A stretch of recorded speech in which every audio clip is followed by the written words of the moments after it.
आप सब लोग जानते हैं कि हम पूरे किस तरह से दिल्ली के लोगों के साथ अभी पिछले महीने बहुत बड़ा अन्याय हुआ। दिल्ली के लोगों का बहुत बड़ा अपमान किया गया, उनके जनतांत्रिक हक छीन लिए गए। सुप्रीम कोर्ट ने बहुत क्रांतिकारी फैसला दिया। सुप्रीम कोर्ट ने कहा कि दिल्ली के लोग जो सरकार चुनते हैं उस सरकार को काम करने के लिए सारी शक्तियां प्रदान की जा रही हैं। सुप्रीम कोर्ट ने सारी शक्तियां दिल्ली की सरकार को, दिल्ली एक यूनियन टेरिटरी माना जाता है, इसलिए समय समय पे मोदी सरकार ने हमसे बहुत सारी शक्तियां छीन ली थी।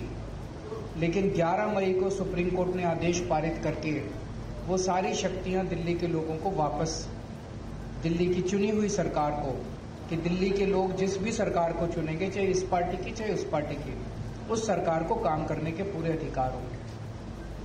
दुर्भाग्यवश 11 मई को ये ऑर्डर आया और 19 मई को, 8 दिन के अंदर 19 मई को रात को 10 बजे, रात के अंधेरे में मोदी सरकार ने अध्यादेश जारी करके सुप्रीम कोर्ट के आदेश को पलट दिया।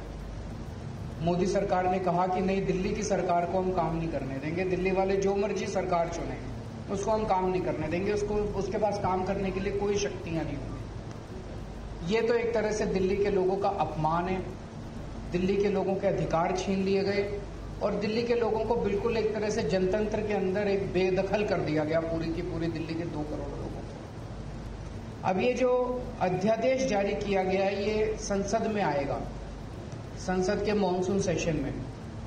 तो बीजेपी की लोकसभा में तो बहुमत है, लेकिन राज्यसभा में बीजेपी के पास बहुमत नहीं है। उनकी 93 सीट्स हैं 238 में से। तो अगर नॉन बीजेपी सारी पार्टियां इकट्ठी हो जाएं तो इस अध्यादेश को हराया जा सकता है, इसको बिल को हराया जा सकता है। ये बात केवल दिल्ली की नहीं है, ये बात इस देश के जनतंत्र की है, फेडरल प्रिंसिपल्स की है।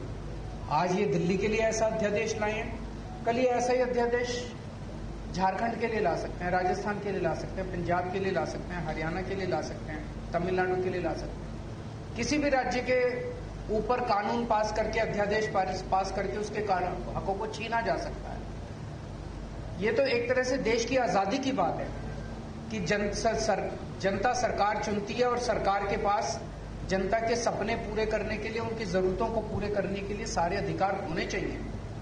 ये एक तरह से संविधान के साथ छेड़छाड़ कर रहे हैं, संविधान के बेसिक मूल्यों के साथ छेड़छाड़ कर रहे हैं। हर